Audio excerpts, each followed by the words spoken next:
What's up, everybody? It's your boy Sterling from ENT, and welcome back to ENT Basketball. My goodness, that feels so good to say. We're finally back on this ENT Basketball channel. For those of you who have wondered where the videos have been, go check out ENT Fantasy Football. We're just chilling, kicking back, talking about fantasy football and just football in general. So if you're interested in that, go check that out. I'll leave a link in the description down below. But putting that aside, now we're on this ENT Basketball channel, and we're about already a quarter of the way through the NBA season. It's crazy to say, but most teams have already played about 20 games. Some teams have played 21. But today I wanted to talk about my NBA awards for this season so far. Before we get into it, go down below, like, subscribe, all that good stuff. Let's get right into it. My awards for the NBA season so far.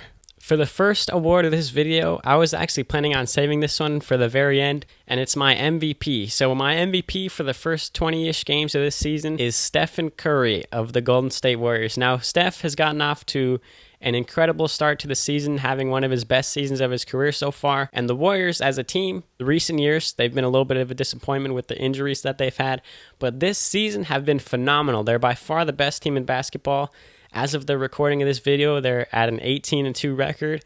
18-2, one of the best starts in the history of basketball. Curry has been the biggest factor in all that. He's averaging just under 30 points a game on insane efficiency.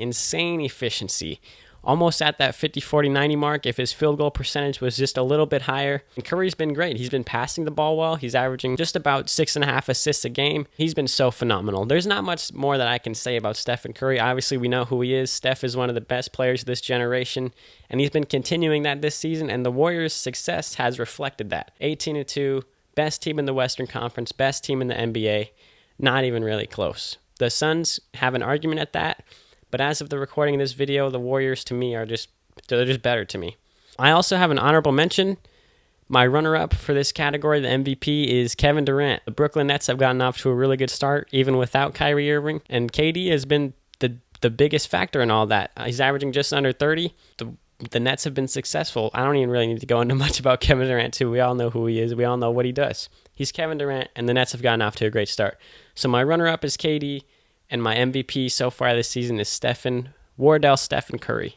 So moving on to my next award, it's my Rookie of the Year. When it was announced that Cade Cunningham, the number 1 overall pick, was going to be missing a little bit of time at the beginning of the season, my first thought was like, wow, the Rookie of the Year race can be a legit race, because to me, Cade Cunningham is by far and away the best rookie of this class, and he has the highest ceiling of anybody in this class. But when I found out he was missing some time, I was like, oh my gosh, we're going to have a race. So my pick for Rookie of the Year so far this year is the number 4 overall pick in this draft out of Florida State, drafted to the Toronto Raptors, is Scottie Barnes. Now, Scottie Barnes, he was drafted 4th overall, but when he was drafted, he was like a little bit of a question mark because Jalen Suggs was still on the board. There were some players on the board that a lot of people would have taken over Scottie Barnes, but Scottie Barnes has proved them wrong so far.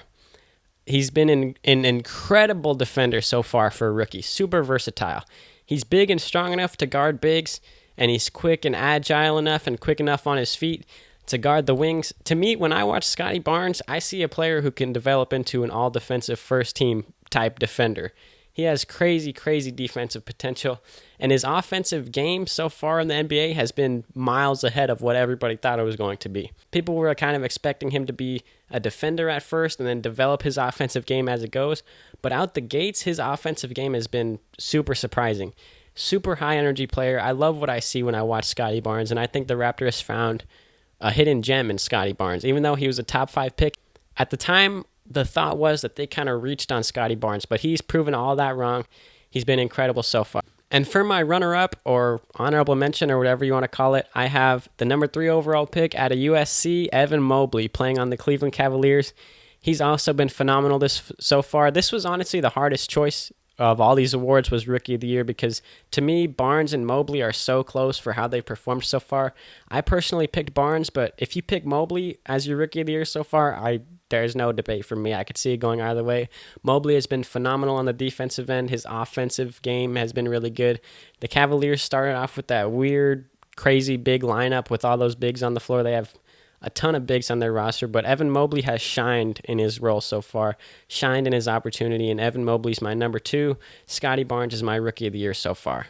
And now on to the next award, which is my Defensive Player of the Year. And so far for this season, my Defensive Player of the Year is another Golden State Warrior, and it's Draymond Green. Now, my opinion on Draymond Green has drastically changed over the last couple seasons. I remember that one year, I think it was 2 years ago, where the Warriors were without Stephen Curry, they were without Klay Thompson, and they had like all those unproven players at the time playing, like Jordan Poole, all these guys who were totally unproven. And there was Draymond Green. And that season, Draymond Green was so atrocious. He was terrible that season. He was so bad that year. But this year, he's been phenomenal. He's been back to his old ways. There's been debates he's the best defender in basketball right now. I wouldn't go that far, but this season, these 20 games, he's been the best defensive player in basketball to me. Defensive Player of the Year for me. He's the anchor and the best defender on the best defense in basketball. Let me actually clarify that. The Warriors are the best defense in basketball, and it's not even close. It's not even close. The Warriors have a 99.4 defensive rating, which is by far and away the best defense in basketball, and Draymond Green is a huge part of that. He's the best defender. He's the leader of that defense. He's the leader of the team. From an on-court perspective, he's always communicating with his teammates, telling who to go around here and be in this situation, go to here. All his different stuff he's communicating to his teammates. From a locker room perspective, he's a leader. He's one of the best defenders in basketball. Super versatile. He's quote-unquote undersized, but he makes up for that in his heart, his leadership, and his defensive knowledge. To me, the biggest thing about Draymond Green is his knowledge of the game and the IQ that he brings on the defensive end of the ball. And this season, he's been phenomenal. Absolutely phenomenal. My runner-up, our number 2, is Bam Adebayo. Obviously, we know Bam Adebayo is one of the most versatile defenders in the NBA. He is big enough and quick enough to where he can go up and contest a layup at the rim. He's fast enough to where he can switch onto a perimeter player and be able to guard them and move his feet and keep up with them. Super versatile, and Bam Adebayo is my number 2. Draymond Green is my Defensive Player of the Year. And now on to most improved, my most improved player this season, DeJounte Murray. Now, I'm a huge DeJounte Murray fan. Seeing this just warms my heart. It just warms my heart. The sort of narrative throughout DeJounte Murray's career was he's always been incredible on the defensive end of the ball. But if his offensive game would catch up to that and he would develop his offensive game more, he would be an incredible player. And that's what he's done so far this season. DeJounte Murray is 7th in the NBA in assists. He's averaging 20 points a game, 8 rebounds a game, and 8 assists a game. Almost near that triple-double range. Just under 20 points a game. I believe it's like 19.8 points a game. Almost at a triple-double. Almost at a 20-point triple-double for DeJounte Murray. To me, he's one of the best mid-range shooters in basketball. He's been phenomenal in the mid-range this season. He's shooting the ball 18 times a game. So DeMar DeRozan is no longer on the Spurs. There was a lot of production to go around for the Spurs now that he's not on the team. And DeJounte Murray, to me, has been the guy who stepped in the most. I'm not going to say he stepped into that role because he clearly hasn't, but he's stepped up the most. And his offensive game has been phenomenal this season. He's the leading scorer on the Spurs, which is crazy. He's the leading scorer, leading assist getter, best defender on the team. He's been phenomenal this season. My most improved player. My number 2, and I can see you giving this guy the award too, is Miles Bridges. Miles Bridges has been phenomenal this season. He's been, in past years, just a human highlight reel. We've seen all the highlights with LaMelo Ball, where LaMelo will just lob it up, Bridges will just jump up, go up, grab it, slam it. He's a highlight machine, and this season he's expanded on his offensive game. He's been shooting the ball well, and Miles Bridges has been really good this season too, so I can see you giving him the award as well. I'm personally giving it to DeJounte just because I believe DeJounte, although he hasn't had as big of a jump as Miles Bridges, to me he's a better complete overall player, and he's stepped up into a role where he's pretty much the best player on that Spurs team. Leading scorer, best defender, best playmaker by far.